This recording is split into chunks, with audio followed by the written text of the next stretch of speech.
Okay, so we're going to pick up where we left off on the last video. The Choragus and the chorus, as we found out, they're being very discreet because they are fearful of Creon. And Creon does have a point that experience can be a good teacher, but Creon feels learning from a boy is completely useless. And the reason why he thinks it's a boy is because the shovel that was there when he found the dirt on Polonice's body.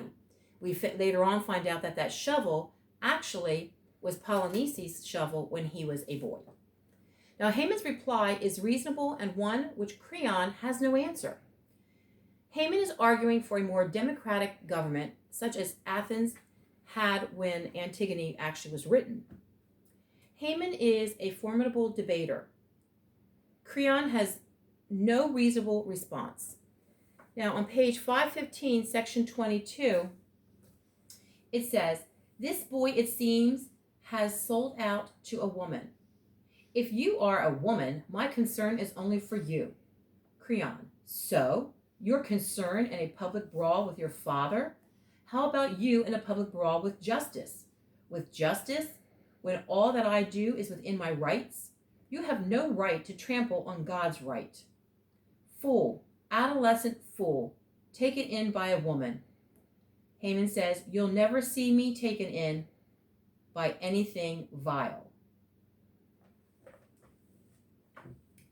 Creon is supposedly a man of reason, but he resorts to attacking his opponent rather than arguing the issue at hand, and his opponent's his son.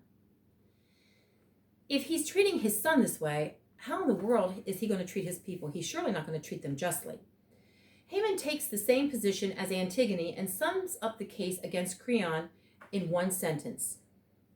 And that sentence, as we read just a minute ago, "You have no right to trample on God's right." Haman's argument is more selfless than Creon's.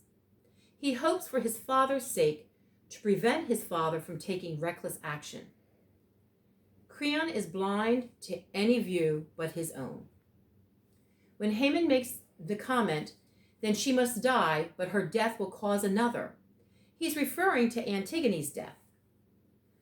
However, his father misinterprets the entire statement that Haman is referring to Antigone, and he thinks he's referring to Creon, his own death. He misconstrues the comment as a vow of vengeance. Haman says that if you are not my father, I say that you are perverse. Now, perverse here means showing a deliberate and obstinate desire to behave in a way that is unreasonable or unacceptable, often in spite of consequences. Death, treason, and sorrow are on the march, moving in the wake of storm, tears, and stillness. Now I'm going to read page 516, section 29. It says, "I will carry her far away, out there in the wilderness, and lock her, living in a vault of stone. She shall have food, as the custom is, to absolve the state of her death, and there let her pray to the gods of hell. They are her only gods. Perhaps they will show her an escape from death, or she may learn, though late, that piety should be dead is pity in vain." Creon, no longer wants to kill Antigone immediately. He condones her death, but to such a way that he will not actually be killing her. So he's not going to have the curse of the gods on him. Now, I'm going to end it right there, and tomorrow during our Zoom call, we're going to talk about Ode 3 and Scene 4. So please bring your notes and be ready to take notes, and then we'll have a nice chat tomorrow, okay? Thank you. Have a good night.